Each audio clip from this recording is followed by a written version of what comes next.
As mentioned in the previous section of this lecture, modal auxiliaries do not inflect for tense. Then how do we use them to express our attitudes towards actions occurring at different times? This is what we will discuss in this section. First, as a reminder, modals have no tense. When we say, "Will you please sit down?" we issue an invitation for a future and immediate action. "Would you please sit down?" does the same job, but in a more polite or deferent way. The history of modal forms is fascinating, but it is beyond the scope of this lecture. It is worth mentioning, though, that the weak, quote-unquote, past tense forms traditionally serve as a distancing function.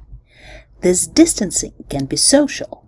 For example, if we say, "You shall abide by the rules," we're issuing quite an imperious command.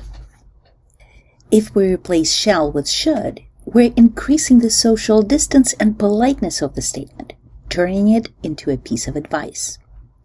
This distancing interpretation can also apply to time, as in past actions are more distant from the current moment than the present actions. That is what allows us to interpret "he says he will come tomorrow" as a current promise about a future event, and "he said he would come the next day" as a statement about events that already happened. There is, however, a way for us to talk about past events even in the face of the ambiguity of modals. Remember when we discussed aspects? We talked about the fact that the perfect aspect indicates actions that are prior to something else. Well, if we combine modals with a perfect aspect, we invoke that priorness and express attitudes towards past events and possibilities. So, when we say, "She could come tomorrow," we're making a suggestion for a future action.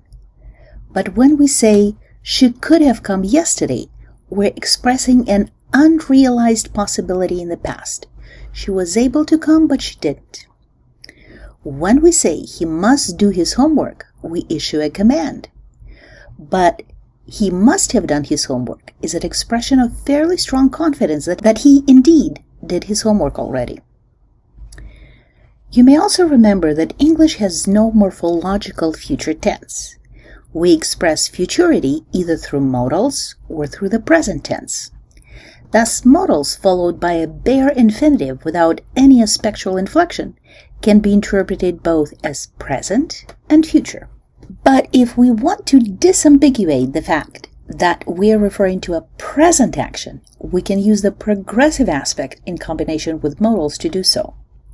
Thus, "She could be driving here right now" is a guess about what might be happening at the moment of speech. And "he must be doing homework" is an even stronger expression of certainty about a present event. Thus, modals followed by the main verb in the progressive aspect, be plus the ing form of the verb, tend to be interpreted as referring to the ongoing action. In the next section of this lecture, we will discuss the meanings of modals.